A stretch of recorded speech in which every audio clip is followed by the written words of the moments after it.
Once that's done mashing, I'll be able to transfer the wort out of the kettle, rather. Once it's done mashing, I'll be able to get this batch of wort out of the...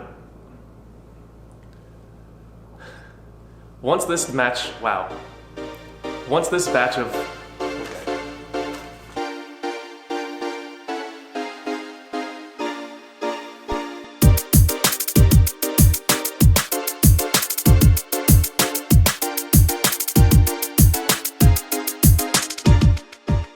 What's up everybody, Just Brewing here, and today I've got the home brewery in the garage and I'm going to be attempting my very first all-grain clone recipe.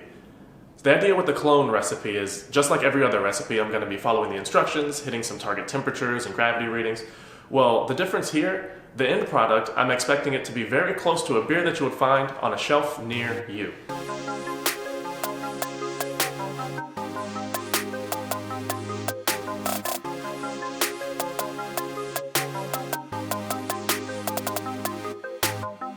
Arrogant Bastard is a strong ale that a lot of people either really like or really hate. I mean, there's not very much in between. Even on the bottle, Stone Brewing has put, "You will not like this beer." So definitely not for the faint of heart. And the recipe that I'm following is not a replica. It's not exactly the same, but the end product should taste like the beer. I'm sure Stone Brewing has a complex grain bill for their Arrogant Bastard, but the clone recipe that I'm following only consists of 2 different grains, 12 pounds of pale ale malt, and 1.5 pounds of caramel 120 malt. So gonna be a kind of more dark golden color. It's not gonna be terribly bright. Now, this is an all grain recipe, so the process itself may be really new to you. It's definitely new to me. I'll be uploading a 101 and all grain how-to eventually, but I wanna get familiar with the process myself before I try to teach other people. So be on the lookout for that. Make sure to subscribe so that you can see when it gets uploaded. This recipe I mashed in at about 165 degrees to bring the mash temperature down to about 155. I let it sit there for about an hour before I did my sparge. I did have to do batch sparging, so I essentially drained all the wort out of the mash tun, got it into my boil kettle, and then I got more water into the mash tun and let it sit for about 30 minutes before extracting that and getting that into the boil kettle for about a 6.5 gallon bowl volume. So this recipe calls for 4 ounces of Chinook hops, with 1 ounce right at the beginning of the 1 hour boil, another ounce halfway through the boil, another ounce with 15 minutes left, and then another ounce as a whirlpool addition at about 180 degrees. So the idea of the whirlpool, you want to chill your wort just to around that 180 degrees. In this case, I used a pump to pull beer from the spigot on the boil kettle to go through the pump and then right back into the boil kettle. So by doing this, it's going to create kind of its own whirlpool. And when you put the hops in, rather than them just boiling away and dissipating and kind of becoming a little bit more bitter, you get a little more flavor and aroma out of it. Now, not as much as you would get out of dry hopping, but by doing this, you do take advantage of the heat, but you don't get much of a bittering effect out of adding hops at this time. After the whirlpool addition, really it was still a matter of chilling the beer like I always do. So I had my wort chiller in it already. I do a combination of the wort chiller and a ice bath. So I take the boil kettle, put it inside my mash tun that's got some cold water and some ice and ice packs in it. So the water is already very, very cold. I put the boil kettle in it, and then I start my wort chiller. And then collect that water that comes out, because that's the water that I use to not only boil and sparge, but it's also what I use to clean. So I try not to waste anything. The only things I end up throwing away really is just the plastic and things like that that comes from the grains as well as the hops. Once it's done chilling, I will be able to pitch the yeast. So right now it's still around 90 or so degrees, but once it gets to about 80, I will be able to get it into a fermenter that's already been sanitized, and I can pitch my yeast and start fermentation. This should take about 2 weeks, much like a lot of the other beers, and hopefully once it's done, I'll be able to pour it as well as an Arrogant Bastard, and hopefully they'll be exactly the same. I'll see you then.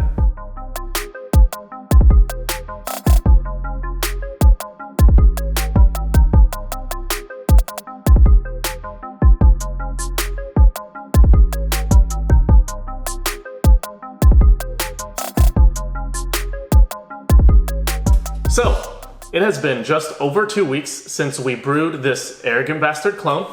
In front of me, I have 4 glasses, 2 of which have an actual Arrogant Bastard in it, 2 of which have my Arrogant Bastard in it. And I've got my buddy Wyatt here to help me try to figure out which one is which. I did pour it, and the perceptive viewer may see which one once you start seeing the glasses that we've got. But Wyatt does not know which one is the real one and which one is mine. We're gonna do our typical first impressions, and then afterwards he's gonna tell me which one he thinks is mine and which one is the real one. First off, I know you don't drink much craft beer. I know you're more of a whiskey guy, right? I am, that's correct. How often are you drinking like beers like this, ones that are like bold and like just right in your face? I typically am attracted to beers that are very bold in your face. Okay. So yeah, I've always been attracted to those really strong. I'm one of those Perfect. super tasters, so. So this one is it's an American strong ale. So you may have had something similar to it. I don't think you've actually had Arrogant Bastard yet, though, I have. right? I've had it. Yeah. Okay, so perfect. You know what you're getting into. I do know what I'm getting into. I won't say upset, but if you like drank it and you're like, oh, this is terrible, like that's one thing. Now, it's not for everybody, but since you've had it before, that at least tells me that you like craft beer enough to or you're willing to go for a crazy beer like this. And do you know much about the history of the brewery that makes Arrogant Bastard? Stone? So it's Stone? Yeah, okay. Well, Stone makes Arrogant Bastard. They did, at least, but now Arrogant Bastard kind of has its own lineup. Really? Yeah, there's Arrogant Consortia. And there's there's a bourbon barrel one. But there's a couple others. There's a double, so it's like even stronger and even more bold. I don't know where those are available. But this is what's available now. This is always around, all year round. But maybe we could try off video. We can do we can look get that into up. it. Yeah. Well, are you ready? I'm ready. Let's do it. Okay, so we've got two. So which one do you want to go for? Let's do the tall one first. Okay. Because I believe the darker one is probably the out of the can. It's got this nice amber color to it. It's like a dark golden kind of like almost honey colored. Let's see. On the nose. Kind of grassy. There's some type of bitterness. I'm imagining that's just from the hops. We did do a whirlpool on this, so the hops are going to be more accentuated on the beer. As far as the Arrogant Bastard, I don't know if they did. So once we get to smell that, we'll see which one has that kind of earthy tone to it. It does have an earthy tone, very maybe a little bit of a pine tobacco. Yeah, that's a very good nose actually. Oh. All right, you ready? Yeah, give it a shot. Cheers. Cheers. Oops. Very textbook strong ale. There's a little bit of a malty backbone. There's still a bit of like the grassy. You do get that grassy note on the when you drink it. It's still a little earthy, piney, tobacco-y, as you said. A little bit of molasses in there. Something like that. There's a little bit of a sweetness somewhere, but it gets cut by that. What I can only think to be like this hop flavor. You can kind of like feel it on your tongue, you know. It's a thick. Yeah, it has a thick body to it. It's going down smoothly. Yeah, it's really nice. It's really light. Yeah, this is good. I'm gonna set this to the side for now, so that we can get into the next one. Yeah. So on this one, wow, they smell completely different. Yeah, they do. You can see the richer color on this one. It's much darker. This like dark amber. Hence what gave me the impression that this was the brewed one. You mean which way? Both were brewed. Bro. Not semi-professionally brewed. Gotcha. The one out of the can. The one out of the can. Got much different smell profile to it. Yeah, there's still some type of like earthiness to it, but there's also like more of that molasses, more of the malt that you get here. You have that sweet smell to it. You can smell it unlike this one. It almost smells thick. Does that make sense? Yeah. Like the way it like just goes up the nose. It's very a thick full. Smell. Yeah. It's a full bodied. Yeah. I can see why they call it a strong ale. Oh yeah. All right, let's go Ready for it. to taste? Okay, there is a clear difference. Now, okay.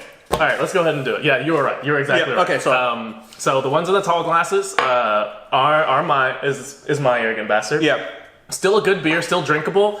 It's kind of like a half version of.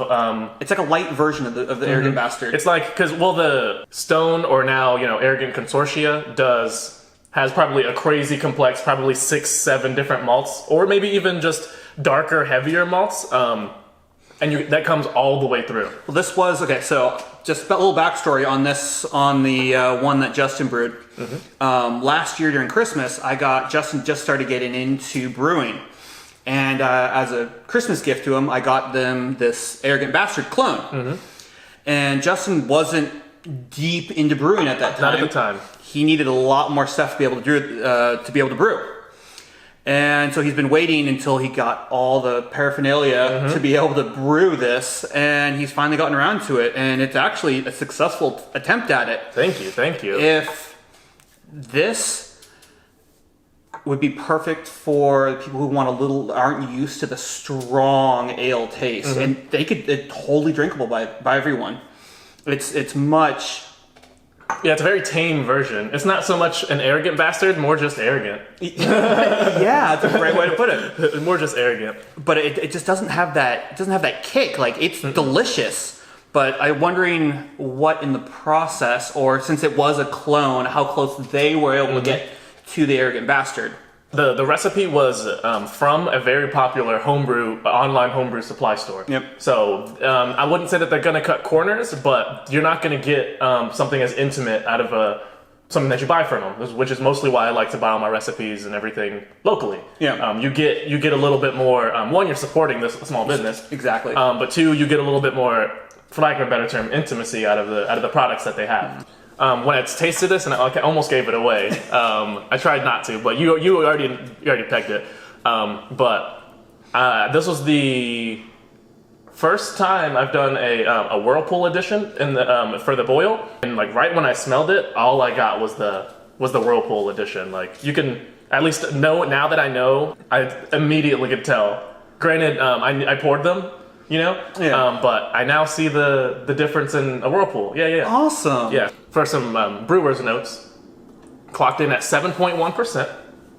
The recipe actually, based on the recipe and their expectations, would have gotten you a 6.7% beer. But I actually got a 0.5% more.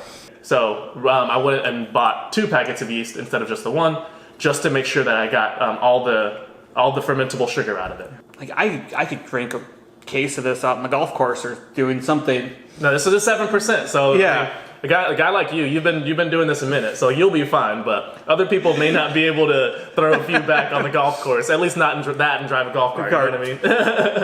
Yeah, it could have. I wouldn't say that it would have gone bad by any means, but my goal was to make it as close to the beer as possible. I had a feeling. I predicted the color, the dark golden honey color. But what I was not expecting was this to be even darker.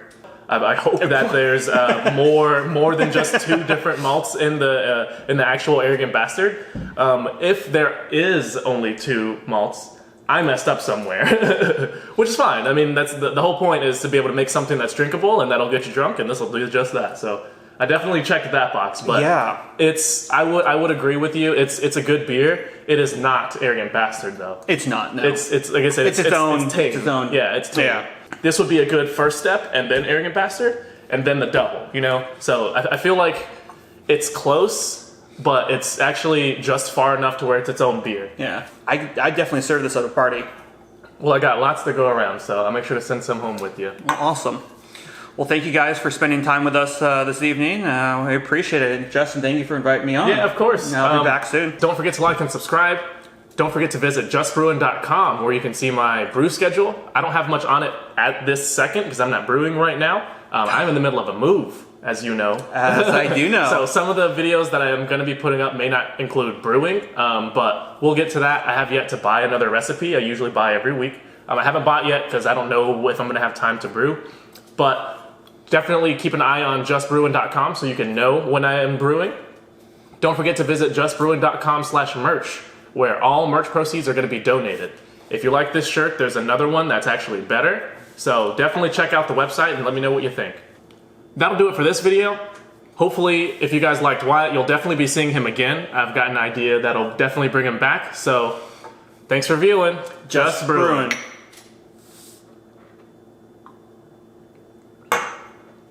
Nice.